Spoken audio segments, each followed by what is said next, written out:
ಶ್ರೀ ಗುರುಭ್ಯೋ ನಮಃ. ರಾಮಾಯ ರಾಮಭದ್ರಾಯ ರಾಮಚಂದ್ರಾಯ ವೇದಸೆ ರಘುನಾಥಾಯ ನಾಥಾಯ ಸೀತಾಯ ಪತಿಯೇ ನಮಃ. ಅಭ್ರಮಂ ಭಂಗರಹಿತಂ ಅಜಡಂ ವಿಮಲಂ ಸದಾ ಆನಂದತೀರ್ಥಮತುಲಂ ಭಜೆ ತಾಪತ್ರಯಾಪಹಂ. ತಪೋ ವಿದ್ಯಾ ವಿರಕ್ತ್ಯಾದಿ ಸದ್ಗುಣೋಕಾಕರಾನಹಂ ವಾದಿರಾಜಗುರುಂ ವಂದೇ ಹಯಗ್ರೀವೋಪದಾಶ್ರಯಂ. ಪೂಜ್ಯಾಯ ರಾಘವೇಂದ್ರಾಯ ಸತ್ಯಧರ್ಮರತಾಯ ಚ ಭಜತಾಂ ಕಲ್ಪವೃಕ್ಷಾಯ ನಮತಾಂ ಕಾಮಧೇನವೇ. ಮೂಕೋಪಿ ಯತ್ಪ್ರಸಾದೇನ ಮುಕುಂದಶಯನಾಯತೆ ರಾಜರಾಜಾಯತೆ ರಿಕ್ತೋ ರಾಘವೇಂದ್ರಂ ತಮಾಶ್ರಯೇ. ನಿನ್ನೆ ದಿವಸದ ತನಕ ನಾವು ಶ್ರೀಮದ್ ಭಗವದ್ಗೀತೆಯ 12ನೇ ಅಧ್ಯಾಯದವರೆಗೆ ಅದರ ಮಹಾತ್ಮೆ ಏನು, ಪದ್ಮಪುರಾಣದಲ್ಲಿ ಏನು ಹೇಳಿದ್ದಾರೆ ಅನ್ನುವಂತಹ ಚಿಂತನೆಯನ್ನು ಮಾಡ್ಕೊಳ್ತಾ ಬಂದ್ವಿ. ಅದರ ಮುಂದುವರೆದ ಭಾಗವಾಗಿ 13ನೇ ಅಧ್ಯಾಯದಲ್ಲಿ ಏನಿದೆ ಅಂತ ನೋಡೋದಾದರೆ,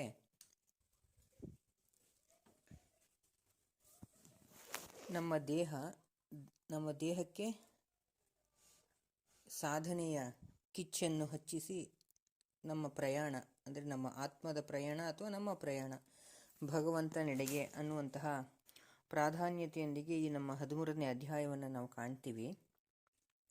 ಒಮ್ಮೆ ತುಂಗಾಭದ್ರಾ ತೀರದಲ್ಲಿ ಹರಿಹರ ಅಂತ ಒಂದು ನಗರ. ಆ ಹರಿಹರ ನಗರದಲ್ಲಿ ಹರಿ ದೀಕ್ಷಿತ್ ಅನ್ನುವಂತಹ ಒಬ್ಬ ಶುದ್ಧವಾದ ಬ್ರಾಹ್ಮಣ ಇರ್ತಾನೆ. ಅವನ ದುರಾದೃಷ್ಟವಶಾತ್ ಅವನ ಸ್ವಭಾವಕ್ಕೆ, ಅವನ ವ್ಯಕ್ತಿತ್ವಕ್ಕೆ, ಅವನ ಗುಣಕರ್ಮಗಳಿಗೆ ವಿರುದ್ಧವಾಗಿ ಅವನ ಹೆಂಡತಿ ಇರ್ತಾಳೆ. ದುಷ್ಟರ ಸಹವಾಸವನ್ನು ಮಾಡಿಕೊಂಡು, ಕುವಾಚ ಅಂತ ದುಷ್ಟರ ಸಹವಾಸವನ್ನು ಮಾಡಿಕೊಂಡು ಇರುವಂತಹದ್ದು ಅಥವಾ ಪರ ಪುರುಷರನ್ನು ಬಯಸುವಂತಹ ಸ್ವಭಾವದವಳಾಗಿರ್ತಾಳೆ. ಹೀಗೆ ಒಮ್ಮೆ ಯಾರನ್ನಾರು ಭೇಟಿ ಮಾಡೋಣ, ಯಾರು ಪರಪುರುಷರ ಭೇಟಿ ಸಿಗಬಹುದೇ ಅಂತ ಹುಡ್ಕೊಂಡು ತಾನೇ ಹೊರಟಿರ್ತಾಳೆ. ಹೀಗೆ ಹೊರಟಾಗ ಕಾಡಿನ ಮಾರ್ಗದಲ್ಲಿ ಅವಳಿಗೆ ಒಂದು ಹುಲಿ ಎದುರಾಗತ್ತೆ. ಸಾಮಾನ್ಯ ನಾವು ನಮ್ಮ ಜೀವನದಲ್ಲಿ ಹಲವಾರು ವಸ್ತು ವಿಷಯಗಳನ್ನು, ವ್ಯಕ್ತಿಗಳನ್ನು ಭೇಟಿ ಮಾಡ್ತೀವಿ. ಎಲ್ಲವೂ ನಮ್ಮ ಕರ್ಮಕ್ಕೆ ಅನುಸಾರವಾಗಿ ಭೇಟಿ ಮಾಡ್ತೀವಿ. ಪುಣ್ಯ ಇದ್ದರೆ ವಸ್ತು ಕೆಟ್ಟದಿದ್ರೂ ಅದು ನಮಗೆ ಪುಣ್ಯಕ್ಕೆ ಉಪಯೋಗ ಆಗುತ್ತೆ. ಪಾಪ ಇದ್ದರೆ ಒಳ್ಳೆಯ ವಸ್ತು ಇದ್ದರೂ ಅದು ನಮಗೆ ಪಾಪಕ್ಕೆ ದಾರಿ ಆಗುತ್ತೆ. ಅದು ವ್ಯಕ್ತಿಗಳೇ ಆಗ್ಬೋದು, ವಸ್ತುಗಳೇ ಆಗ್ಬೋದು, ಸಂದರ್ಭವೇ ಆಗ್ಬೋದು. ಇದೇ ರೀತಿ ಆ ಹುಲಿ ಲೆಕ್ಕ ಹಾಕ್ತಾ ಇತ್ತಂತೆ. ಅದರದ್ದು ಒಂದು ನಿಯಮ ಇತ್ತಂತೆ. ಇವಳೇನಾದರೂ ನೀತಿವಂತಳಾಗಿದ್ದರೆ ಇವಳನ್ನು ತಿನ್ನೋದು ಬೇಡ, ಇವಳೇನಾದರೂ ಅನೀತಿವಂತಳಾಗಿದ್ದರೆ ಇವಳನ್ನು ಭಕ್ಷಣೆ ಮಾಡೋಣ ಅಂತ ಅದೇ ಒಂದು ಲೆಕ್ಕ ಹಾಕ್ಕೊಂಡಿತ್ತಂತೆ. ಈ ಹಿಂದೆ ನಾವು ನಾಡಿ ಜಂಗ ಕತೆ ಕೇಳಬೇಕಾದ್ರೆ ಆ ಬ್ರಾಹ್ಮಣ ಅತ್ಯಂತ ಕೃತಜ್ಞನಾಗಿದ್ದ ಅಂತ, ಅವನ ದೇಹ ಬಿದ್ದಿದ್ದಾಗಲೂ ಸಹ ಪ್ರಾಣಿ ಪಕ್ಷಿಗಳೆಲ್ಲ ಬಂದು ಮೂಸೋದೇ ಹೊರತು ಇದು ಕೃತಜ್ಞನ ದೇಹ ಅಂತ ಯಾವ ಪ್ರಾಣಿಗಳು ತಿಂತಾ ಇರಲಿಲ್ಲ ಅಂತ ನಾವು ಕೇಳಿದ್ದೀವಿ. ಅದೇ ರೀತಿ ಇವಳ ಹತ್ರ ಬರ್ತಿದ್ದಂಗೆ ನೋಡಿ ಅವಳನ್ನು ಅದು ತಿಂದು ಮುಗಿಸ್ಬಿಡ್ತು. ಯಾವಾಗ ಅವಳ ದೇಹ ತ್ಯಾಗ ಮಾಡಿದ್ಲೋ, ದೇಹವನ್ನು ಕಳ್ಕೊಂಡ್ಲೋ, ಅವಳ ಮುಂದಿನ ಪ್ರಯಾಣ ಸೀದಾ ರವರವ ನರಕನೇ. ಅವಳು ನರಕದಲ್ಲಿ ತನ್ನ ಕರ್ಮಗಳನ್ನ ಕಳ್ಕೊಂಡು ಮುಂದಿನ ಜನ್ಮದಲ್ಲಿ ಒಬ್ಬಳ ಚಂಡಾಲ ಸ್ತ್ರೀಯಾಗಿ ಹುಟ್ಟುತ್ತಾಳೆ. ಚಂಡಾಲ ಸ್ತ್ರೀಯಾಗಿ ಹುಟ್ಟಿದಾಗ ಅವಳಿಗೆ ದೇಹದಲ್ಲಿ ಹಲವಾರು ಕಾಯಿಲೆಗಳಿರುತ್ತೆ, ಹಲವಾರು ಬಾಧೆಗಳಿರುತ್ತೆ. ಸಾಮಾನ್ಯವಾಗಿ ನಿವಾರಿಸ್ಕೊಳ್ಳೋಕ್ಕಾಗದೇ ಇರೋ ಹಾಗೆ ಹಲವಾರು ಹುಟ್ಟಿನಿಂದನೇ ಬಂದಂತಹ ಹಲವಾರು ರೋಗಗಳನ್ನು ಅನುಭವಿಸ್ತಾ ಇರ್ತಾಳೆ. ಶಾಸ್ತ್ರವೂ ಹೇಳುತ್ತೆ, ನಮಗೆ ಬರುವಂತಹ ಕಷ್ಟಗಳು, ನಮ್ಮ ದೇಹಕ್ಕೆ ಬರುವಂತಹ ರೋಗಗಳು ಎಲ್ಲವೂ ನಮ್ಮ ಪಾಪದ ಕರ್ಮವೇ ಹೌದು ಅಂತ. ಹಾಗಾಗಿ ಅವಳ ಕರ್ಮದ ಜೊತೆಗೆ ಈ ರೋಗವು ಅವಳಿಗೆ ಅಂಟ್ಕೊಂಡಿರುತ್ತೆ. ಅದನ್ನು ಹೇಗೆ ದಾಟಬೇಕು, ಕರ್ಮ ಮುಗಿಬೇಕು, ದಾಟಬೇಕು. ಹೀಗಾಗಿ ಬಹುಶಃ ಅವಳ ಹೋದ ಜನ್ಮದ ಗಂಡನ ಪುಣ್ಯ ಏನಾರು ಅವಳು ಪಾಲಲ್ಲಿ ಬಂದು ಕೂತಿತ್ತೋ ಏನು ಕಥೆಯೋ, ಜಂಬಳ ದೇವಿ ಅಂತ ಒಂದು ದೇವತೆ, ಆ ದೇವತೆಯ ದೇವಸ್ಥಾನಕ್ಕೆ ಅವಳು ಹೋಗುವಂಥ ಸಂದರ್ಭ ಬರುತ್ತೆ. ಅಲ್ಲಿಯ ಅರ್ಚಕರು ನಿರಂತರವಾಗಿ ಭಗವಂತನ, ಅಂದರೆ ಈ ಭಗವದ್ಗೀತೆಯ 13ನೇ ಅಧ್ಯಾಯವನ್ನು ಅಧ್ಯಯನ ಮಾಡಿ ಸಾಧನೆ ಮಾಡಿಕೊಂಡಂತಹ ವ್ಯಕ್ತಿಯಾಗಿರ್ತಾರೆ. ಯಾವಾಗ ಈ ಬ್ರಾಹ್ಮಣನ ಅರ್ಚನೆ ಮಾಡ್ತಾ ಮಾಡ್ತಾ ಅಥವಾ ಸಾಧನೆ ಮಾಡ್ತಾ ಮಾಡ್ತಾ ಈ 13ನೇ ಅಧ್ಯಾಯವನ್ನು ಪಠನ ಮಾಡ್ತಿದ್ರೋ, ಅದರ ಪಠನೆಯಿಂದ ಇವಳಿಗೆ ಹಂತ ಹಂತವಾಗಿ ಅದರ ಕಷ್ಟಗಳು ಕಡಿಮೆ ಆಗ್ತಾ ಹೋಗುತ್ತೆ. ಇವಳು ತನಗಿಷ್ಟೆಲ್ಲ ಕಷ್ಟ ಇದೆ ಅಂತ ಹೇಳ್ಕೊಂಡಾಗ ಅವನು ಹೇಳಿರ್ತಾನೆ, ಇದನ್ನು ನಾನು ಪಠನ ಮಾಡ್ತೀನಿ, ನೀನು ಅದನ್ನು ಕೇಳಿಸ್ಕೊ ಅಂತ. ಅದಕ್ಕೆ ಹೇಳಿದ್ದು, ಪುಣ್ಯ ಅಂತ ಕಾಯ್ತಾ ಇದ್ದರೆ ಕೆಟ್ಟ ಪರಿಸ್ಥಿತಿನೇ ಇದ್ದರೂ ಸಹ ನಮಗೆ ಅದರಿಂದ ಪುಣ್ಯವನ್ನು ಸಂಪಾದನೆ ಮಾಡುವಂಥ ಯೋಗ ಭಗವಂತ ಕೊಡ್ತಾನೆ ಅಂತ. ಯಾವಾಗ 13ನೇ ಅಧ್ಯಾಯವನ್ನು ಹಂತವಾಗಿ ಇವಳು ಪಠನೆ ಮಾಡೋದನ್ನ ಕೇಳಿಸ್ಕೊಂಡ್ಲು, ಆವಾಗ ಇವಳ ಜೀವಕ್ಕೆ ಒಂದು ಮುಕ್ತಿ ಬರುತ್ತೆ. ಅಂದರೆ ಈ 13ನೇ ಅಧ್ಯಾಯದ ಪ್ರಾಧಾನ್ಯತೆ ಏನು ಅಂದರೆ, ನಮ್ಮ ದೇಹ ಇದು ಸಾಧನಕ್ಕೆ ಸಾಧಕ ಅನ್ನುವಂತಹ ಅರಿವು ಇಲ್ಲದೆ ಕೇವಲ ಭೋಗದ ವಸ್ತು ಅಂತ ನಾವು ಇದನ್ನು ಅಂದ್ಕೊಳ್ಳದೆ, ಇದು ಮುಕ್ತಿಯ ಮಾರ್ಗಕ್ಕೆ ಇರುವಂತಹ ಒಂದು ಕ್ಷೇತ್ರ. ಅಂದರೆ ಕೇವಲ ನಿಷ್ಕಾಮ ಕರ್ಮದ ಸಾಧನೆಗೆ ಬೇಕಾದಂತಹ ಸಾಧಕ ಅಂತ ನಾವು ಅಂದ್ಕೊಂಡು ಎಲ್ಲಿಯವರೆಗೆ ಹೋಗೋದಿಲ್ವೋ ಅಲ್ಲಿಯವರೆಗೆ ಈ ಸಂಸಾರದ ಸುಳಿಯಲ್ಲೇ ಸಿಕ್ಕಾಕೊಂಡು ಒದ್ದಾಡ್ತಾ ಇರ್ತೀವಿ. ಅಂದರೆ ಪ್ರಾಧಾನ್ಯತೆ ಕೊಟ್ಟಿರೋದು ದೇಹಕ್ಕಲ್ಲ, ಇದನ್ನು ಸಾಧನೆಗೆ ಪೂರಕವಾಗಿ ಸಾಧಕವಾಗಿ ಇಟ್ಕೊಂಡು ಜ್ಞಾನ ಸಂಪಾದನೆಗೆ ಮಾಡುವ ಬೆಳವಣಿಗೆಗೆ ಆದ್ಯತೆ ಕೊಟ್ಟಿರೋದು. ಅಂದರೆ ಈ 13ನೇ ಅಧ್ಯಾಯದ ಶ್ಲೋಕ ನಮಗೆ ದೇಹದ ಆಚೆಯ ಭಗವಂತನ ಸಂಬಂಧವನ್ನು ಗಟ್ಟಿ ಮಾಡ್ಕೊಳ್ಳೋಕ್ಕೆ ಈ ದೇಹವನ್ನು ಉಪಯೋಗಿಸು, ಕೇವಲ ಕಾಮನೆಯ ಬದುಕನ್ನು ನಡೆಸಬೇಡ. ಸೊ ಯಾರು ಈ ರೀತಿಯಾದ ಕಾಮನೆಯ ಬದುಕನ್ನು ನಡೆಸಿ ನರಳ್ತಾ ಇರ್ತಾರೋ ಅಂಥವರಿಗೆ ಒಂದು ಸದ್ಗತಿಯನ್ನು ಕೊಟ್ಟು ದಾಟಿಸಿ ಉದ್ಧಾರ ಮಾಡೋಕ್ಕೆ ಇದು, ಅಂದರೆ ನಮ್ಮೆಲ್ಲ ಪುಣ್ಯ ಇದ್ದಾಗ, ಅದಕ್ಕೆ ಪಶ್ಚಾತ್ತಾಪ ಇದ್ದಾಗ ಇದು ನಮಗೆ ಉಪಕಾರಿಯಾಗತ್ತೆ ಅಂತ ಈ ನಮ್ಮ 13ನೇ ಅಧ್ಯಾಯ ನಮಗೆ ತಿಳಿಸ್ಕೊಡುತ್ತೆ. ಇನ್ನು ನಾವು 14ನೇ ಅಧ್ಯಾಯಕ್ಕೆ ಬಂದರೆ ಇನ್ನೂ ಸ್ವಲ್ಪ ಸ್ಟ್ರಾಂಗ್ ಡೋಸು. ಏಕೆಂದರೆ ಈಗ ನಾವು 18ನೇ ಅಧ್ಯಾಯಕ್ಕೆ ಮೋಕ್ಷ ಮಾರ್ಗವನ್ನು ಭಗವಂತ ಪರಿಚಯಿಸ್ತಾನೆ. ಆ ಮೋಕ್ಷ ಮಾರ್ಗವನ್ನು ಅವನು ಭಗವಂತ ಪರಿಚಯಿಸ್ತಾನೆ ಅಂತ ಅಂದಮೇಲೆ ಅದಕ್ಕೆ ಬೇಕಾದಂತಹ ಕರ್ಮಪಾಕ ರೆಡಿಯಾಗಬೇಕು. ಅಂದರೆ ಬರ್ತಾ ಬರ್ತಾ ಆ ಹಂತಗಳು ಸ್ಟ್ರಾಂಗ್ ಆಗ್ತಾ ಹೋಗುತ್ತೆ. ಅದೇ ರೀತಿ 14ನೇ ಅಧ್ಯಾಯದಲ್ಲಿ ಹೇಗೆ ಸಂಸಾರದಲ್ಲೇ ಇದ್ದುಕೊಂಡು, ಸಂಸಾರದವ್ರ ಜೊತೆಗೆ ಇದ್ದುಕೊಂಡು ನಮ್ಮ ಕರ್ತವ್ಯಗಳನ್ನು ನಿಭಾಯಿಸಿಕೊಂಡು ಹೇಗೆ ಈ ಸಂಸಾರದ ಬಂಧನವನ್ನು ಬಿಡುಗಡೆ ಮಾಡಿಕೊಳ್ಳೋದು ಅಂತ ಒಂದು ಕಥೆ. ಏನು ಅಂದರೆ, ಸಿಂಹಳ ಅಂತ ಒಂದು ದ್ವೀಪ. ನಾವು ವಿಕ್ರಮರಾಜನ ಕಥೆ, ವಿಕ್ರಮಾದಿತ್ಯನ ಹಲವಾರು ಕಥೆಗಳನ್ನು ಕೇಳಿದ್ದೀವಿ. ವಿಕ್ರಮ್ ಬೇತಾಳ ಕಥೆ ಕೇಳಿದ್ದೀವಲ್ಲ. ಒಮ್ಮೆ ಅವನು ವಿನೋದಕ್ಕಾಗಿ ಬೇಟೆ ಆಡೋಕ್ಕೆ ಅಂತ ಹೋಗಿರ್ತಾನೆ. ಬೇಟೆ ಆಡಿದಾಗ ದಾರಿನಲ್ಲಿ ಅವನಿಗೆ ಒಂದಷ್ಟು ಮೊಲಗಳು ಸಿಗುತ್ತೆ. ಹಾಗೆ ಮೊಲಗಳ ಹಿಂದೆನೇ ಹೋಗ್ತಾ ಹೋಗ್ತಾ ಅವನಿಗೆ ಆ ಮೊಲಗಳು ಒಂದಷ್ಟು ದೂರ ಕಾಡಿನ ಮಾರ್ಗಕ್ಕೆ ಕರ್ಕೊಂಡು ಹೋಗುತ್ತವೆ. ಕಾಡಿನ ಮಾರ್ಗಕ್ಕೆ ಕರ್ಕೊಂಡು ಹೋಗ್ತಾ ಹೋಗ್ತಾ ಆ ಮೊಲಗಳನ್ನು ಒಂದಷ್ಟು ನಾಯಿಗಳು ಕೂಡ ಅಟ್ಟಿಸ್ಕೊಂಡ್ಬರುತ್ತವೆ. ಆದರೂ ನಾಯಿ ಮಾರ್ಗಕ್ಕೆ ಸಿಗದಂಗೆ ಸೂಕ್ಷ್ಮವಾದ ಪೊದೆಗಳ ಮಧ್ಯದಿಂದ ಹಾದು ಹೋಗಿ ಯಾವುದೋ ಒಂದು ಶುದ್ಧವಾದ ತಪೋವನವನ್ನು ತಲುಪುತ್ತೆ. ಅದೃಷ್ಟವಶಾತ್ ಆ ತಪೋವನ ಒಬ್ಬ ವತ್ಸ ಅನ್ನುವಂತಹ ಒಬ್ಬ ಋಷಿಗಳ ತಪೋವನ ಅದು. ಆ ತಪೋವನದಲ್ಲಿ ಒಂದು ಪದ್ಧತಿ ಏನು ಅಂದರೆ, ನಿತ್ಯ ಕರ್ಮಗಳ ನಂತರ ಪಾಠ ಹೇಳ್ಕೊಡುವಾಗ ಅವರು ದಿನ ಭಗವದ್ಗೀತೆ ಪಠಣೆ ಮಾಡಬೇಕು. ಆ ಪಠಣೆ ಮಾಡುವಂತಹ ಯಾವ ಜಾಗ ಮಾಡ್ಕೊಂಡಿರ್ತಾರೋ ಆ ಪವಿತ್ರವಾದ ಜಾಗಕ್ಕೆ ಗುರುಗಳು ಬರ್ತಾರೆ. ಬರೋಕ್ಕೆ ಮುಂಚೆ ಶಿಷ್ಯರು ಅವರ ಪಾದ ತೊಳಿತಾರೆ. ಅವರ ಪಾದ ತೊಳೆದು ಪ್ರೋಕ್ಷಣೆ ಮಾಡಿಕೊಳ್ತಾರೆ. ಅದೇ ಪವಿತ್ರವಾದ ಪಾದವನ್ನು ಆ ಕೊಠಡಿಗೆ ಗುರುಗಳು ಹೋಗ್ತಾರೆ, ಶಿಷ್ಯರ ಜೊತೆ ಪಠನೆ ಮಾಡ್ತಾರೆ. ಇದು ನಿತ್ಯದ ಪದ್ಧತಿ. ಈ ಪಾದ ತೊಳೆದಿರ್ತಾರಲ್ಲ, ಈ ಜ್ಞಾನಿಗಳ ಪಾದ ತೊಳೆದಿರ್ತಾರಲ್ಲ, ಆ ನೀರು ಬಿದ್ದಿರ್ತಲ್ಲ, ಆ ನೀರು ನಿಂತ ಆ ಮಣ್ಣಿನ ಜಾಗ ಒಂಥರ ಕೊಚ್ಚೆ ಕಟ್ಕೊಂಡು ಕೆಸರು ಥರ ಆಗತ್ತಲ್ಲ, ಜಿಡ್ಡಾಗಿ ಕಟ್ಕೊಳತ್ತಲ್ಲ, ಆ ರೀತಿ ಆಗಿರುತ್ತೆ.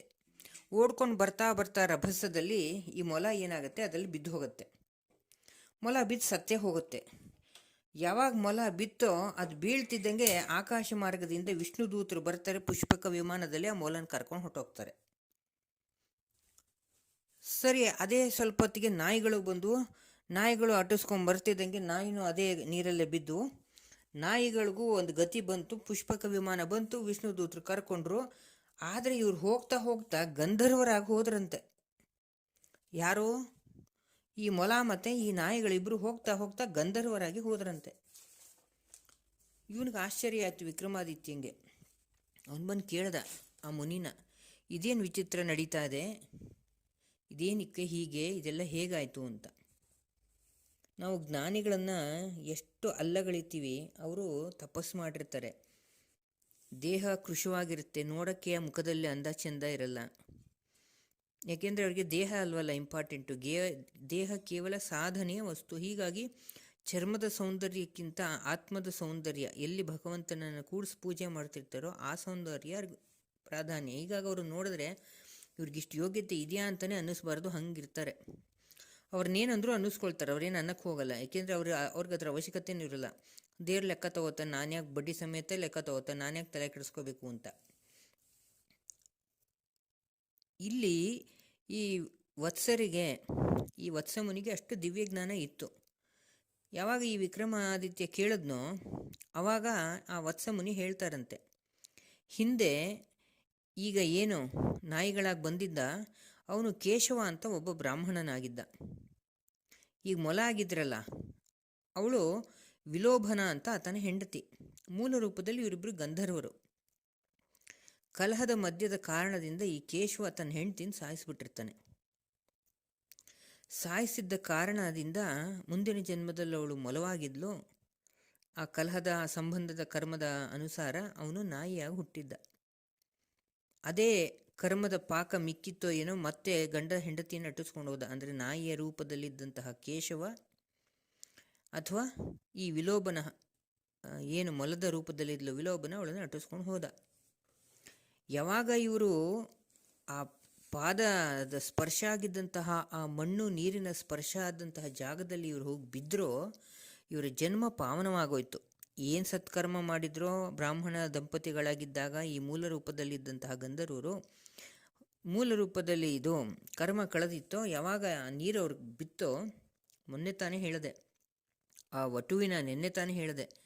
ಆ ವಟುವಿನ ತಲೆ ಬುರುಡೆಯೊಳಗಿದ್ದಂತಹ ಮಳೆ ನೀರು ಕೂಡ ತೀರ್ಥವಾಗಿ ಪರಿಣಾಮವಾಗಿತ್ತು ಈ 12ನೇ ಅಧ್ಯಾಯದ ಶಕ್ತಿಯಿಂದ ಅಂತ. ಸೊ ಅಂಥದ್ರಲ್ಲಿ ಇನ್ನು ಜ್ಞಾನಿಗಳು ಇದ್ದಂತಹ ಜಾಗ ಮಣ್ಣು ಅವರ ಹಾಸಿಗೆ ತುಳಿದಿದ್ದಕ್ಕೆ ಎಂತಹ ದೋಷ ಆಗಿತ್ತು ಅಂತ. ಅಂಥದ್ರಲ್ಲಿ ಇವರಿಷ್ಟು ವತ್ಸಮುನಿ ಅಷ್ಟು ಸಾಧನೆ ಮಾಡಿ 14ನೇ ಅಧ್ಯಾಯ ಪಠನೆ ಮಾಡಿದ್ರಿಂದ ಏನು ಮನುಷ್ಯನಿಗೆ ಬಂಧನಗಳಲ್ಲಿ ಸಿಲುಕಿಸುವಂತಹ ಸ್ವಭಾವ ಇದೆ, ಭಾವನೆಗಳು, ಅದಕ್ಕೆ ಬೇಕಾದಂತಹ ಮಾಯಾಮೋಹ, ಸತ್ವ ರಾಜಸ ತಾಮಸ ಗುಣಗಳು, ಇದಕ್ಕೆ ಸಂಸಾರದಲ್ಲಿ ಸಿಕ್ಕಾಕ್ಸಕ್ಕೆ ಇದಿಷ್ಟು ಮೂಲವಾದ ವಸ್ತುಗಳು. ಇದನ್ನು ದಾಟಿಸುವಂಥ ಶಕ್ತಿ ಇರೋದೇ ಈ 14ನೇ ಅಧ್ಯಾಯ. ಸಂಸಾರದ ಜೊತೆಗಿದ್ದು ನಮ್ಮ ಕರ್ತವ್ಯವನ್ನು ಮಾಡಿ ಕೈ ತೊಳ್ಕೊಂಡು ನಾವು ಮುಕ್ತಿಯ ಮಾರ್ಗಕ್ಕೆ ಹೋಗುವಂತಹ ಮನಸ್ಥಿತಿ ಪರಿಸ್ಥಿತಿಯನ್ನು ಕೊಟ್ಟು ಕಾಯ್ತಾನಂತೆ. ಹೇಗೆ ಕಾಯ್ತಾನೆ ಅಂದರೆ, ಮುಪ್ಪಿನ ಕಷ್ಟ ಕೊಡಲ್ವಂತೆ, ಸಾವಿನ ಕಷ್ಟವನ್ನು ಕೊಡದೆ ಇದ್ದಂತಹ ಶುದ್ಧವಾದ ದೇಹದಲ್ಲೇ, ಶಕ್ತಿಯುತವಾದ ಚೈತನ್ಯದ ದೇಹದಲ್ಲೇ ಕರ್ಕೊಂಡು ಹೊರಟು ಹೋಗ್ತಾನಂತೆ. ನಾವೆಷ್ಟೋ ಜನ ನೋಡ್ತೀವಿ, ಎಷ್ಟು ಸುಖವಾದ ಸಾವಪ್ಪ ಅಂತ. ಇನ್ನು ಕೆಲವರನ್ನು ನೋಡಿ ಶಾಕ್ ಪಡ್ತೀವಿ, ಇಷ್ಟು ಚಿಕ್ಕ ವಯಸ್ಸು ಹೋಗ್ಬಿಟ್ರ ಅಂತ. ಸದ್ಯದ ಸಮಾಜದ ಪರಿಸ್ಥಿತಿಯಲ್ಲಿ ಇದು ನಮಗೆ ಕಾಣ್ತಿರೋ ನಿತ್ಯ ಸತ್ಯ. ಮುಪ್ಪು ಅನ್ನೋದು ಒಂದು ದೊಡ್ಡ ರೋಗವೇ, ಸುಖವಿಲ್ಲದ ಸಾವು ಕೂಡ ಒಂದು ದೊಡ್ಡ ಶಾಪವೇ. ಅದೆರಡನ್ನೂ ದಾಟಿಸಿ, ಈ ಸತ್ವ ರಾಜಸ ತಾಮಸ ಗುಣದ ಸ್ವಭಾವವನ್ನು ದಾಟಿಸಿ, ಸಂಸಾರ ಚಕ್ರವನ್ನು ದಾಟಿಸಿ ಮುಕ್ತಿನೇ ಕೊಟ್ಟುಬಿಡ್ತಾನಂತೆ. ಟೈಮೇ ವೇಸ್ಟ್ ಮಾಡಲ್ವಂತೆ. ಈ ರೀತಿ ಸಂಸಾರದಲ್ಲಿ ನರಳಕ್ಕೆ ಬಿಡೋದೇ ಇಲ್ವಂತೆ. ನನ್ನ ವಸ್ತು ಅಂತ ತನ್ನ ವಸ್ತು, ಏನು ನಾವು ಅವನ ವಸ್ತುನೇ ತಾನೇ ಮೂಲ ರೂಪದಲ್ಲಿ. ಈ ಗುಣತ್ರಯ ವಿಭಾಗ ಯೋಗದಲ್ಲಿ ಈ 14ನೇ ಅಧ್ಯಾಯದ ಶಕ್ತಿ ಅಷ್ಟು ಅಂತ ಹೇಳ್ತಾರೆ. ಇನ್ನು ನಾವು 15ನೇ ಅಧ್ಯಾಯಕ್ಕೆ ಬಂದರೆ, ನೆಕ್ಸ್ಟು ಪ್ರಿಲಿಮಿನರಿ ಸ್ಟೇಜ್ ಆಯಿತು. ಮುಕ್ತಿಗೆ ಬೇಕಾದ ಮಾರ್ಗ ಸಿಕ್ತು. ಮುಕ್ತಿಗೆ ಬೇಕಾದ ಮಾರ್ಗ ಸಿಕ್ಕರೆ ನಂತರ ಸಿಗೋದು ಈ ಅರಿಷಡ್ ವರ್ಗಗಳು ಏನಿದೆ ನಮ್ಮಲ್ಲಿ, ಅದನ್ನು ಹೆಂಗೆ ದಾಟೋದು, ಅದನ್ನು ಹೆಂಗೆ ಗೆಲ್ಲೋದು ಅಂತ ನಮಗೆ ಈ 15ನೇ ಅಧ್ಯಾಯ ಹೇಳ್ಕೊಡುತ್ತೆ. ಒಂದು ಆನೆ ಇತ್ತಂತೆ, ಅದರ ಹೆಸರು ಅರಿಮರ್ದನ ಅಂತ. ಹೆಸರೆಷ್ಟು ಚೆನ್ನಾಗಿದೆ ನೋಡಿ. ಅರಿ ಅಂದರೆ ಪಾಪಗಳು, ಮರ್ದನ ಮಾಡೋದು ಅಂದರೆ ಅದನ್ನ ಹಾಳು ಮಾಡೋದು. ಅದಕ್ಕೆ ತಕ್ಕಂಥ ಸ್ವಭಾವನೇ ಇತ್ತು. ಯಾರು ಕಂಟ್ರೋಲ್ ಮಾಡಿದ್ರು ಅದು ಕಂಟ್ರೋಲ್ ಬರ್ತಾ ಇರಲಿಲ್ಲಂತೆ. ಸಾಮಾನ್ಯವಾಗಿ ಒಂದಷ್ಟು ಅಂಕುಶ ಹಾಕೋದು, ಕೆಡ್ಡಕ್ಕೆ ಹಾಕೋದು, ಬಿಸಿ ಎಣ್ಣೆ ಕಾಯ್ದು ಸುರಿಯೋದು, ಸಲಾಕೆಗಳಿಂದ ಹೊಡೆಯೋದು, ತಿವಿಯೋದು, ಉಪವಾಸ ಕೆಡುವುದು, ಹಲವಾರು ರೀತಿಯ ಹಿಂಸೆಗಳನ್ನು ಕೊಡ್ತಾರೆ. ಅಷ್ಟು ದೊಡ್ಡ ದೇಹವನ್ನು ನಾವು ನಮ್ಮ ಲೆಕ್ಕದಲ್ಲಿ ಕಂಟ್ರೋಲ್ ಮಾಡಬೇಕಲ್ಲ ಅಂತ. ಅಂಥದ್ರಲ್ಲೂ ಕೂಡ ಈ ಆನೆ ಯಾವುದೇ ರೀತಿಯಾದಂತಹ ಅಂಕುಶಕ್ಕೆ ಬೀಳ್ತಾ ಇರಲಿಲ್ವಂತೆ. ಅಷ್ಟರ ಮಟ್ಟಿಗೆ ಅನ್ಕಂಟ್ರೋಲಬಲ್ ಆಗಿರ್ತಂತೆ. ಗುಜರಾತಿನ ಸೌರಾಷ್ಟ್ರ ಅನ್ನೋ ಭಾಗದ ಖಂಗಬಾಹು ಅಂತ ರಾಜ. ಈ ಆನೆ ಅವನ ಹತ್ರ ಇತ್ತು. ಸರಿ, ಯಾವುದೇ ಒಂದಷ್ಟು ಜನ ಟ್ರೈನ್ಡ್ ಮಾವುತರುಗಳನ್ನ ಕರೆಸ್ದ. ಯಾವುದೇ ಮಾವುತರು ಬಂದರೂ ಏನೂ ಕೂಡ ವರ್ಕ್ ಆಗಲಿಲ್ಲ. ಈ ಅಧ್ಯಾಯದ ಪ್ರಾಧಾನ್ಯತೆಯಲ್ಲಿ ಸಂಪದ ವಿಭಾಗ ಯೋಗ ಅಂತ ಹೇಳ್ತಾರೆ. ಅಂದರೆ ದೈವ ಸ್ವಭಾವ, ದುಷ್ಟ ಸ್ವಭಾವ ಎರಡನ್ನು ಬೇರ್ಪಡಿಸಿದಾಗ ಯಾವುದು ತೇಲತ್ತೆ, ಎಂಥ ವಿಷಮ ಪರಿಸ್ಥಿತಿಯಲ್ಲಿ ಇರಲಿ ಅಥವಾ ಎಂಥ ವಿರೋಧವಾದ ಪರಿಸ್ಥಿತಿಯೇ ಇರಲಿ, ಆ ಪರಿಸ್ಥಿತಿ ನಮ್ಮದಾಗಬೇಕಾದ್ರೆ ಯಾವ ಸ್ವಭಾವ ಹೆಚ್ಚಿಗೆ ನಿಲ್ಲುತ್ತೆ, ಯಾತಕ್ಕೆ ದೈವತ್ವ ಗೆಲ್ಲುತ್ತೆ. ಈ 15ನೇ ಅಧ್ಯಾಯದಲ್ಲಿ ಈ ದುಷ್ಟ ಸ್ವಭಾವ ಏನು, ಅರಿಷಡ್ ವರ್ಗಗಳು ಅಂತೀವಿ, ಈ ಸ್ವಭಾವವನ್ನು ದಾಟೋದು ಹೇಗೆ ಅನ್ನೋಕ್ಕೆ ಈ ಒಂದು ತುಣುಕು ನಮಗೆ ತುಂಬ ಉಪಯೋಗಕಾರಿ ಸಂದೇಶವನ್ನು ಕೊಡುತ್ತೆ. ಕಡೆಗೆ ಒಬ್ಬ ಬ್ರಾಹ್ಮಣ ಬಂದಂತೆ. ಯಾವ ನುರಿತ ಮಾವುತರು ಮಾಡೋಕ್ಕಾಗದೆ ಬಗ್ಸಕ್ಕಾಗದೆ ಇರೋದನ್ನು ಆ ಬ್ರಾಹ್ಮಣ ತನ್ನಲ್ಲಿದ್ದಂತಹ ತೇಜಸ್ಸಿನಿಂದ ಇವನು 15ನೇ ಅಧ್ಯಾಯವನ್ನು ಸಂಪಾದನೆ ಮಾಡಿಕೊಂಡವನು, ಸಿದ್ಧಿಸ್ಕೊಂಡು ಕಡೆಗೆ ಆನೆ ಹತ್ರ ಬಂದಂತೆ. ಶಾಸ್ತ್ರದಲ್ಲಿ ಒಂದು ಮಾತಿದೆ, ನಾವು ಯಾವುದೇ ಒಂದು ಪ್ರಾಣಿಗಳ ಮೇಲೆ ಆಸೀನರಾಗಬೇಕಾದ್ರೆ, ಅದು ಕುದುರೆ ಆಗಲಿ, ಒಂಟೆ ಆಗಲಿ, ಆನೆ ಆಗಲಿ, ಅದರಲ್ಲಿರುವ ಅಂತರ್ಯಾಮಿ ಭಗವಂತನಿಗೆ ನಮಸ್ಕಾರ ಮಾಡಿ ಆ ಭಗವಂತನಿಗೆ ಬೇಡಿಕೊಂಡು ಸವಾರಿಗೋಸ್ಕರ ಆ ದೇಹವನ್ನು, ಪ್ರಾಣಿಯನ್ನು ಉಪಯೋಗಿಸ್ತಾ ಇದ್ದೀವಿ, ನನ್ನ ದೇಹದ ಬಾಧೆ ನಿಂಗೆ ತಟ್ಟದೇ ಇರಲಿ, ಹಗುರವಾಗಿ ಕರ್ಕೊಂಡು ಹೋಗುವಂತೆ ಬೇಡ್ಕೋಬೇಕಂತೆ. ಆವಾಗ ನಮ್ಮ ಭಾರ ಅದಕ್ಕೆ ಹೂ ಥರ ಅನಿಸುತ್ತಂತೆ, ತುಂಬ ಖುಷಿಯಾಗಿ ಕರ್ಕೊಂಡು ಹೋಗುತ್ತಂತೆ. ನಾವೇನಾರು ಕೇವಲ ಮಜವಾಗಿ ಕೂತ್ಕೋತೀವಲ್ಲ, ದುಡ್ಡು ಕೊಟ್ಬಿಟ್ಟು ಆನೆ ಮೇಲೆ ಮಜವಾಗಿ ಕೂತ್ಕೋತೀವಲ್ಲ, ಆ ಥರ ಕೂತ್ಕೊಂಡಾಗಲೂ ಪ್ರಾರ್ಥನೆ ಮಾಡಿಕೊಂಡ್ರೆ ನಮ್ಮ ಭಾರ ಅದಕ್ಕೆ ಭಾರ ಅನಿಸಲ್ವಂತೆ. ಇಲ್ಲದ್ರೆ ತುಂಬ ಎದೆ ಮೇಲೆ ಭಾರ ಇದೆ ಅಂತ ಅನಿಸಿ ಅದು ಮನಸ್ಸಲ್ಲಿ ನೊಂದ್ಕೋತಂತೆ. ಅದೇನು ನೊಂದ್ಕೋತಿದ್ರೆ ಶಾಪಕ್ಕೆ ನಾವು ಭಾಗದಾರರಾಗ್ತೀವಿ, ದುಡ್ಡು ಕೊಟ್ಟಿದ್ರೂ ಕೂಡ. ಅದು ಪ್ರಾಣಿ ಹಿಂಸೆನೇ. ಹಾಗೆ ಈ ಬ್ರಾಹ್ಮಣ ಅಷ್ಟೇ ಆತ್ಮೀಯತೆಯಿಂದ ಆತ್ಮದಿಂದ ಆತ್ಮಕ್ಕೆ ಸಂಪರ್ಕ ಕಲ್ಪಿಸೋ ಹಾಗೆ ಅವನ ಕೈಯಿಂದ ಪ್ರೀತಿಯಿಂದ ಸ್ಪರ್ಶ ಮಾಡಿದ್ನಂತೆ. ಯಾವಾಗ ಇವನ ಸ್ಪರ್ಶ ಸಿಗ್ತೋ ಆವಾಗ ಇವನು ಹೇಳ್ದಂಗೆ ಕೇಳೋಕ್ಕೆ ಶುರು ಮಾಡ್ತಂತೆ. ಅಂದರೆ ದುಷ್ಟಶಕ್ತಿಯನ್ನು ದಾಟಕ್ಕೆ ಬೇಕಾಗಿರುವುದು ಈ ಪ್ರೀತಿಯ ಸೆಲೆ. ಪ್ರೀತಿಯ ಸೆಲೆ ಅಂದರೆ ಇದು ಮೋಹ ಅಂತಲ್ಲ. ಪ್ರತಿಯೊಬ್ಬ ಮನುಷ್ಯನು ಇನ್ನೊಬ್ಬ ಮನುಷ್ಯನ ಮೇಲೆ ಹರಿಸಲೇಬೇಕಾದಂತಹ ಒಂದು ಮಾನವೀಯ ಧರ್ಮ, ಕರ್ತವ್ಯ.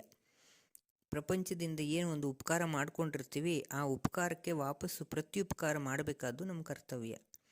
ದೈವತ್ವದ ಅಲೆ ಇರೋದಲ್ಲೇ.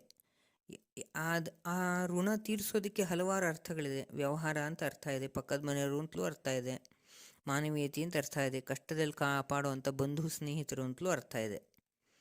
ಅದನ್ನು ಈ ದೈವತ್ವಕ್ಕೆ ಹೋಲಿಸಿ ಯಾರು ಈ 15ನೇ ಅಧ್ಯಾಯವನ್ನು ಸಿದ್ಧಿಸ್ಕೊಂಡಿರ್ತಾರೋ ಅವರಲ್ಲಿ ಈ ಸಾತ್ವಿಕ ಗುಣಗಳು ಪ್ರಾಧಾನ್ಯವಾಗಿದ್ದು, ಅಹಂಕಾರ, ಪ್ರತಿಷ್ಠೆ, ದುರಭಿಮಾನ, ಸ್ವಪ್ರತಿಷ್ಠೆ, ನಟನೆ, ಕಪಟ, ಈ ಥರದ್ದೆಲ್ಲ ಏನೇನು ಕೆಟ್ಟ ಸ್ವಭಾವ ಇರುತ್ತೆ ಅದೆಲ್ಲವೂ ನಶಿಸಿ ಸರಳ ಸಾತ್ವಿಕವಾದ ಹೃದಯವಂತಿಕೆ ಎದ್ದು ಕಾಣುತ್ತಂತೆ. ಕಡೆಗೆ ಆನೆಗೂ ಆಗಿದ್ದದೆ. ಅದರ ಅಹಂಕಾರವೇ ಅಳಿದು ಇವನ ಪ್ರೀತಿಗೆ ಮಣಿದು ಮಕ್ಕಳ ಜೊತೆ ಕೂಡ ಆಟ ಆಡೋಕ್ಕೆ ಶುರು ಮಾಡ್ತಂತೆ.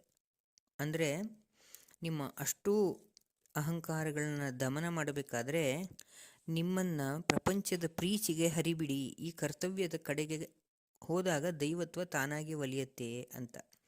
ಆವಾಗ ಯಾವಾಗ ನಿಮ್ಮ ನಾನು ಅನ್ನೋದು ಬಿಟ್ಟು ಈ ರೀತಿಯಾದ ಮಾರ್ಗವನ್ನು ಹಿಡಿತೀರಿ, ಆ ಸ್ಪಂದನೆಗೆ ಹೋಗೊಡ್ತೀರಿ, ಆವಾಗ ದೈವತ್ವ ಅಲ್ಲಿ ಬಂದು ನೆಲೆ ನಿಲ್ಲುತ್ತೆ. ಏಕೆಂದರೆ ಅವನ ಸಂಪಾದನೆ ಮಾಡಿದಂತಹ 15ನೇ ಅಧ್ಯಾಯದ ಶಕ್ತಿಯ ಸೆಲೆ ಆ ಆನೆನೂ ಕೂಡ ಬಗ್ಗಿಸ್ತು. ಅಂದರೆ ಎಂತಹ ಶಕ್ತಿಶಾಲಿಯಾಗಿರಲಿ, ಎಂತಹ ಅಹಂಕಾರವೇ ಇರಲಿ, ನಿಮ್ಮ ಮುಂದೆ ತಲೆ ಬಾಗುತ್ತಾರೆ ನಿಮ್ಮ ಒಂದು ಸ್ಪರ್ಶದಿಂದ, ನಿಮ್ಮ ಒಂದು ಸಣ್ಣ ಒಡನಾಟದಿಂದ ಅನ್ನೋಕ್ಕೆ ಈ 15ನೇ ಅಧ್ಯಾಯ ನಮಗೆ ದೊಡ್ಡ ಶಕ್ತಿಯನ್ನು ಕೊಡುತ್ತೆ. ಹೀಗೆ ಮುಂದುವರಿತಾ 16ನೇ ಅಧ್ಯಾಯಕ್ಕೆ ಬರ್ತೀವಿ. ಆ 10ನೇ ಅಧ್ಯಾಯದಲ್ಲಿ ಕಥೆಗಿಂತ ಸ್ವಲ್ಪ ನೀತಿಯನ್ನು ಹೆಚ್ಚಿಗೆ ಹೇಳ್ತಾರೆ. ನಮಗೆ ಶತ್ರುಗಳು ಯಾರು ಅಥವಾ ನಮಗೆ ನರಕಕ್ಕೆ ಕರ್ಕೊಂಡು ಹೋಗೋರು ಯಾರು ಅಂದರೆ ನಾವೇ. ನಮ್ಮಲ್ಲಿನ ಆಸೆ, ನಮ್ಮಲ್ಲಿನ ಕೋಪ, ನಮ್ಮಲ್ಲಿನ ಬೇಕು ಅನ್ನುವಂತಹ ಚಾಳಿ ಒಂದು ಮನಸ್ಥಿತಿ. ಈಗ ಅದು ಬೇಕು ಅನ್ನುವ ಆಸೆ ಶುರು ಆದಾಗಲೇ ನಮ್ಮಲ್ಲಿ ಅದ್ರ ಬಗ್ಗೆ ನಿರಾಸೆ ಅಥವಾ ಆಶಾದಾಯ ಭಾವನೆ ಬೆಳ್ಕೊಳ್ಳೋದು. ಆವಾಗ ನಮ್ಮ ಲೆಕ್ಕಾಚಾರ ತಪ್ಪದಾಗಲೇ ಕೋಪ ಬರೋದು, ಮಿಕ್ಕ ತಪ್ಪುಗಳು ನಡೆಯೋದು. ಇದನ್ನು ಹೇಗೆ ದಾಟಬೇಕು ಅಂದರೆ ಈ 16ನೇ ಅಧ್ಯಾಯದಿಂದ ಎಲ್ಲರ ಜೊತೆಗೆ ಸಹಜವಾಗಿ ಒಡನಾಟ ಮಾಡಿಕೊಂಡಿದ್ದಾಗ ಎಲ್ಲರಂಗೆ ನನ್ನ ಕಷ್ಟಗಳು, ಎಲ್ಲರಂಗೆ ನನ್ನ ಸುಖವು ಅನ್ನುವಂತಹ ವಾಸ್ತವ ತಿಳಿದಾಗ ಅದನ್ನು ಅವನು ದಾಟಬಲ್ಲ ಅನ್ನುವಂತಹ ಒಂದು ಶಕ್ತಿಯನ್ನು ಇದು ಪರಿಚಯ ಮಾಡುತ್ತೆ. ಯಾರು ಈ 16ನೇ ಅಧ್ಯಾಯವನ್ನು ಸ್ಥಾಪನೆ ಅಂದರೆ ಸಿದ್ಧಿ ಮಾಡಿಕೊಂಡಿರ್ತಾರೋ ಅವರು ಈ ರೀತಿಯಾದಂತಹ ತಮ್ಮ ಕಾಮ ಕ್ರೋಧ ಲೋಭವನ್ನು ಗೆಲ್ಲುವಂಥವ್ರಾಗ್ತಾರೆ ಅಂತ ನಮಗೆ ಅದು ತೋರ್ಪಡಿಸ್ಕೊಡುತ್ತೆ. ಅಂದರೆ ಸಹಜವಾಗಿ ಇನ್ನೊಬ್ರಿಗೆ ನಾವು ಒಳ್ಳೆಯವರಾಗಿರಬೇಕಪ್ಪ, ಅವರು ನಮ್ಗೆ ಒಳ್ಳೆಯವರಾಗಿದ್ದಾರೆ, ಇದು ಮಾನವೀಯ ಧರ್ಮ ಅನ್ನುವಂತಹ ವಿಚಾರವಂತಿಕೆ ಬೆಳೆಯುತ್ತಂತೆ. ಇಲ್ಲದ್ರೆ ಕುರುಡ್ರಾಗ್ತೀವಿ, ಮಾನಸಿಕವಾಗಿ ಕುರುಡ್ರಾಗ್ತೀವಿ ಅಂತ. ಹೀಗೆ ಮುಂದುವರಿತಾ 17ನೇ ಅಧ್ಯಾಯ ಕರ್ಕೊಂಡು ಹೋಗ್ತಾರೆ. ಶುದ್ಧತೆಯ ತ್ರಯ ವೈಭವ ಯೋಗ ಅಂತ ಈ 17ನೇ ಅಧ್ಯಾಯ. ಮತ್ತೊಮ್ಮೆ ಅದೇ ಸಿಂಹಳ ದ್ವೀಪದ ಖಂಗಬಾಹುರಾಜನ ಬಗ್ಗೆನೇ ಕಥೆ. ಇನ್ನೊಂದು ಅಧ್ಯಾಯ, ಅದು ಆನೆ ಕಥೆ ಆಯಿತು. ಈಗ ಅವನ ಒಬ್ಬ ಸೇವಕನ ಕಥೆ, ದುಸ್ಸಹನ ಅಂತ ಅವನ ಹೆಸರು. ಒಮ್ಮೆ ಏನಾಗುತ್ತೆ, ಹೆಸರು ನೋಡಿ ಎಷ್ಟು ಸಾಂಕೇತಿಕವಾಗಿದೆ. ದು ಅಂದ್ರೇ ಕೆಟ್ಟದು, ಸಹನ ಅಂದರೆ ಸಹಿಸುವುದು. ದುಸ್ಸಹನ ಕೆಟ್ಟದನ್ನು ಸಹಿಸ್ತಿದ್ದ ಅಂತನೋ ಅಥವಾ ಯಾರೂ ಇವನ ದುಷ್ಟತನಕ್ಕೆ ಯಾರೂ ಇವನನ್ನು ಸಹಿಸ್ತಾ ಇರಲಿಲ್ಲ ಅಂತನೋ ಏನೋ, ಒಟ್ಟಿನಲ್ಲಿ ಇವನ ಹೆಸರು ದುಸ್ಸಹನ. ಒಮ್ಮೆ ಅರಮನೆಯಲ್ಲಿ ಆನೆಯ ರೇಸ್ ನಡೀತಂತೆ. ಆ ಆನೆಯ ರೇಸ್ಗೆ ಇವನೇ ಮಾವತ. ಆ ಆನೆಗೆ, ಅರಮನೆ ಆನೆಗೆ, ಎಲ್ಲ ಅರಮನೆಯಲ್ಲೂ ಒಂದು ಪ್ರಧಾನವಾಗಿ ಆನೆಯನ್ನು ಇಟ್ಕೊಂಡಿರ್ತಾರಲ್ಲ ಆ ಥರ, ಮಾಮೂಲಿ ಆನೆಗಳಲ್ಲದೆ ಆ ಆನೆಯ ರೇಸ್ಗೆ ಅಂತ ಇವನು ಮಾವತನಾಗ ಮೇಲೆ ಕೂತಿದ್ದಾನೆ. ಸಿಕ್ಕಾಪಟ್ಟೆ ತಿವಿದು ಬಿಟ್ಟಿದ್ದಾನೆ ಓಡಲಿ ಅದು ಅಂತ. ಎಷ್ಟು ತಾನೇ ತಡೆದೀತು ಪಾಪ ಮೂಕ್ ಪ್ರಾಣಿ, ಅವನನ್ನು ಕೆಳಗೆ ಬೀಳಿಸಿ ತಾನು ಓಡ್ಬಿಟ್ಟಿದೆ. ಇವನು ಯಾವಾಗ ಕೆಳಗೆ ಬಿದ್ದನೋ ಸತ್ತೋದ. ಅದೇನು ಪಾಪೇ ಮಾಡಿದ್ನೋ ಅದೃಷ್ಟವೇ ಮಾಡಿದ್ನೋ, ಮುಂದಿನ ಜನ್ಮದಲ್ಲಿ ಅದೇ ಅರಮನೆಯಲ್ಲೇ ಆನೆಯಾಗಿ ಹುಟ್ಟಿದ. ಯಾವಾಗ ಇವನು ಆನೆಯಾಗಿ ಹುಟ್ಟಿದ್ನ, ಆ ಆನೆ ಮರಿನ ಈ ರಾಜ ಒಬ್ಬ ಕವಿಗೆ ಉಡುಗೊರೆಯಾಗಿ ಕೊಟ್ಟಿರ್ತಾನೆ. ಆ ಕವಿ ಇದ್ದವನು ನಾನೇನು ಆನೆ ಸಾಕಕ್ಕೆ ಸಾಧ್ಯವೇ ಅಂತ ಮಾಳ್ವ ದೇಶದ ರಾಜನಿಗೆ ಅದನ್ನು ತುಂಬ ಒಳ್ಳೆಯ ಬೆಲೆಗೆ ಮಾರಿರ್ತಾನೆ. ಸರಿ, ಅದು ಒಮ್ಮೆ ಹುಷಾರು ತಪ್ಪಿಬಿಡುತ್ತೆ. ಯಾವುದು, ಈಗ ದುಸ್ಸಹನ ಆನೆಯಾಗಿ ಹುಟ್ಟಿದನಲ್ಲ, ಮಾಳ್ವ ರಾಜನ ಹತ್ರ ಇದ್ದಾನೆ ಅದು. ಖಂಗಬಾಹು ಅದನ್ನು ಒಬ್ಬ ಕವಿಗೆ ಉಡುಗೊರೆಯಾಗಿ ಕೊಟ್ಟ. ತಾನು ಸಾಕೋಕ್ಕಾಗಲ್ಲ ಅಂತ ಕವಿ ಒಳ್ಳೆಯ ಬೆಲೆಗೆ ಅದನ್ನು ಮಾಳ್ವರಾಜನಿಗೆ ಮಾರ್ದ. ಈಗ ಮಾಳ್ವರಾಜನ ಹತ್ರ ಈ ದುಸ್ಸಹನ ಆನೆಯ ರೂಪದಲ್ಲಿ ಮುಂದಿನ ಜನ್ಮದಲ್ಲಿ ಹುಟ್ಕೊಂಡು ಬದುಕ್ತಾ ಇದ್ದಾನೆ. ಒಮ್ಮೆ ಈ ಆನೆಗೆ ಆರೋಗ್ಯ ಕೆಟ್ಟು ಹಾಸಿಗೆ ಹಿಡಿದು ಅಂದರೆ ಏನಿದೆಯೋ ಒಟ್ಟಿನಲ್ಲಿ ತುಂಬ ದುಸ್ಥಿತಿ ಬಂತು, ಆರೋಗ್ಯ ಬಿದ್ದೋಯ್ತು. ಯಾವಾಗಿದ್ರೆ ಆರೋಗ್ಯ ಬಿದ್ದೋಯ್ತೋ ಎಲ್ಲ ಥರದ ವೈದ್ಯಕೀಯ ಶುಶ್ರೂಷೆಗಳನ್ನು ಮಾಡಿಸ್ತಾ ಇದ್ದಾನೆ, ಯಾವುದೂ ಅದಕ್ಕೆ ಮೈಗೆ ಹತ್ತುತ್ತಾ ಇಲ್ಲ, ಇವನು ಕೈ ಹತ್ತುತ್ತಾ ಇಲ್ಲ. ಮೊದಲನೇ ಅಧ್ಯಾಯ ಕೇಳಿದ್ವಿ ನೋಡಿ, ಎತ್ತು ಕಷ್ಟಪಡ್ತಲ್ಲ, ಅದೇ ಪರಿಸ್ಥಿತಿಯಲ್ಲಿ ಈಗ ಈ ಆನೆ ಒದ್ದಾಡ್ತಾ ಇತ್ತು. ಅಷ್ಟೊತ್ತಿಗೆ ಒಬ್ಬ ವೈದ್ಯ ಸಿಕ್ಕದ ಅವನಿಗೆ. ಏನು ಅದೃಷ್ಟವೇನೋ, ಒಬ್ಬ ವೈದ್ಯ ಸಿಕ್ಕದ, ಒಬ್ಬ ಬ್ರಾಹ್ಮಣ. ಅವನು 17ನೇ ಅಧ್ಯಾಯವನ್ನು ಸಿದ್ಧಿ ಮಾಡಿಕೊಂಡವನು. ಅವನು ಯಾವಾಗ ಇದ್ರ ಮುಂದೆ ಓದಿದ್ನೋ, ಅವನಿಗೆ ಶುಶ್ರೂಷೆ ಕೊಟ್ಟನೋ, ಇದಕ್ಕೆ ಸದ್ಗತಿ ಬಂದು ಅಂದರೆ ಸಮಾಧಾನವಾಗಿ ಸತ್ತು ಹೋಗ್ಬಿಟ್ಟು ತನ್ನ ಮೂಲ ರೂಪಕ್ಕೆ ಹೋದ ಅವನು. ಅಂದರೆ ಮುಕ್ತಿ ಪಡ್ಕೊಂಡು ಹೋದ ಅವನು. ದುಸ್ಸಹನ ಆನೆಯ ರೂಪದಲ್ಲಿ ಸತ್ತು ಹೋದ. ಆವಾಗ ಈ ಮಾಳ್ವರಾಜನಿಗೆ ಗೊತ್ತಾಯಿತು ಇದು 17ನೇ ಅಧ್ಯಾಯದ ಮಹಿಮೆ ಅಂತ.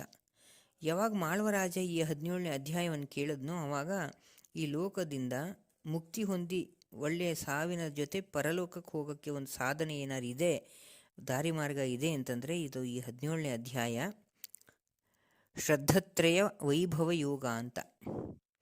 ಈ ವೈಭವ, ಸಾವಿನ ಆಚೆಯ ಪ್ರಯಾಣದ ವೈಭವವನ್ನು ನಾನು ಅನುಭವಿಸಬೇಕು ಅನ್ನೋ ವೈರಾಗ್ಯ ಅವನಿಗೆ ಬಂತಂತೆ. ಬಂದು ಸತತವಾಗಿ ಇದನ್ನೇ ಪಠನ ಮಾಡಿ ಮಾಡಿ ಅದನ್ನೇ ಕೇಳಿ ಅವನು ಕೂಡ ಸತ್ತು ಹೋಗಿ ಅವನು ಒಂದು ಮುಕ್ತಿಯನ್ನು ಹೊಂದಿದ್ದಂತೆ. ಅಂದರೆ ಕೆಲವೊಮ್ಮೆ ಎಷ್ಟೋ ಜನಕ್ಕೆ ಅನಿಸಿರುತ್ತೆ, ಸಾಕಪ್ಪ ಈ ಸಂಸಾರ, ಏನಾದರೂ ದೇವರು ಉದ್ಧಾರ ಮಾಡಬಾರ್ದೇ ಅಂತ. ಅಂಥವ್ರು ಈ 17ನೇ ಅಧ್ಯಾಯವನ್ನು ಕೇಳಿದ್ರೆ ಅದಕ್ಕೆ ಬೇಕಾದ ವೈರಾಗ್ಯ, ಭಕ್ತಿಯ ಮನಸ್ಥಿತಿಯ ಬಂದು ಭಗವಂತನ ಮಾರ್ಗಕ್ಕೆ ಬೇಕಾದಂತಹ ಕರ್ಮ ಪಾಕ ಅವರಲ್ಲಿ ಬರುತ್ತೆ. ಅಂದರೆ ಭಗವಂತನ ಮಾರ್ಗಕ್ಕಾಗಿ ಏನು ಜೀವ ಮಿಡಿಯತ್ತೋ ಅದಕ್ಕೆ ಬೇಕಾದಂತಹ ಶುದ್ಧ ಪಾಕ ಅವರಲ್ಲಿ ಇರುತ್ತೆ, ಭಗವಂತನ ಸನ್ನಿಧಾನ ಸಿಗುತ್ತೆ, ಅನುಸಂಧಾನ ಸಿಗುತ್ತೆ ಅನ್ನೋದು ಈ 17ನೇದು ಅಧ್ಯಾಯದ ಶಕ್ತಿ. ಇನ್ನು ಮೋಕ್ಷ ಮಾರ್ಗವೇ ಕಟ್ಟಿಟ್ಟು ಬುತ್ತಿ ನಮ್ಮ 18ನೇ ಅಧ್ಯಾಯ. ಇದು ಮೋಕ್ಷ ಸನ್ಯಾಸ ಯೋಗ. ಅಂದ್ರೇನು? ಪೂರ್ತಿ ಸಂಸಾರದಿಂದನೇ ಮುಕ್ತಿ ಪರ್ಮನೆಂಟ್ ಅವನ ಹತ್ರನೇ ಇರೋದು. ಏಕೆಂದರೆ ಸಂಸಾರ ಎಷ್ಟೇ ಆದರೂ ತಿರುಗಿಸಿ ಅಲ್ಲಲ್ಲೇ ರೌಂಡ್ ಹೊಡಿಸ್ತಾ ಇರುತ್ತೆ. ನನಗೆ ಇವತ್ತು ಈ ವಿಷಯದಲ್ಲಿ ವೈರಾಗ್ಯ ಇದೆ, ಇನ್ನೊಂದು ವಿಷಯದಲ್ಲಿ ನಾನು ತುಂಬ ಕಂಫರ್ಟಬಲ್ ಆಗಿದ್ದೀನಿ ಅಂದರೆ ಅಲ್ಲಿ ಚಕ್ರ ತಿರುಗ್ತಿದೆ ಅಂತಲೇ ಅರ್ಥ. ಎಲ್ಲದರಲ್ಲೂ ಕರ್ತವ್ಯ ಮಾಡಬೇಕು, ಯಾವುದೂ ತಗಲು ಹಾಕ್ಕೋಬಾರ್ದು. ನಮ್ಗದು ಬರಲ್ಲ. ಮನುಷ್ಯರು ನಾವು ಆಸೆಯಿಂದ ಮಾಡ್ತಿದ್ದೀವಿ ಅಂತ ಅಂದ್ಕೊಂಡಿರ್ತೀವಿ, ಆದರೆ ಅದು ಪ್ರೀತಿಯಿಂದ ಭಾವನೆಯಿಂದ ಮಾಡಿರ್ತೀವಿ ಅಂತ ನಮಗೆ ಗೊತ್ತಾಗೋಷ್ಟರಲ್ಲೇ ಮುಪ್ಪು ಬಂದು ಎಷ್ಟು ಜನ್ಮ ಮುಗಿದೋಗಿರುತ್ತೋ ಗೊತ್ತು ಕೂಡ ಆಗಿರಲ್ಲ.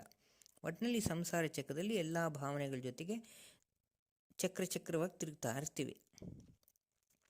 ಹೀಗಾಗಿ ಇಂತಹ ಮೋಕ್ಷ ಮಾರ್ಗವನ್ನು ಹೇಗೆ ಸಂಪಾದನೆ ಮಾಡೋದು, ಅಥವಾ ಈ 18ನೇ ಅಧ್ಯಾಯದ ಪ್ರಾಶಸ್ತ್ಯವನ್ನು ನಮ್ಮದು ಆಗಿಸ್ಕೊಳ್ಳೋದು ಹೇಗೆ ಅಂತ. ಸ್ವರ್ಗ ಮಾರ್ಗದಲ್ಲಿ ಎಲ್ಲ ಮುಕ್ತ ಜೀವಿಗಳು ಮುಕ್ತರಾಗೋಕ್ಕೆ ಯೋಗ್ಯರಾದಂತಹ ಹಲವಾರು ದಿವ್ಯ ಚೇತನಗಳ ಪರಿಚಯನೂ ಆಗುತ್ತೆ.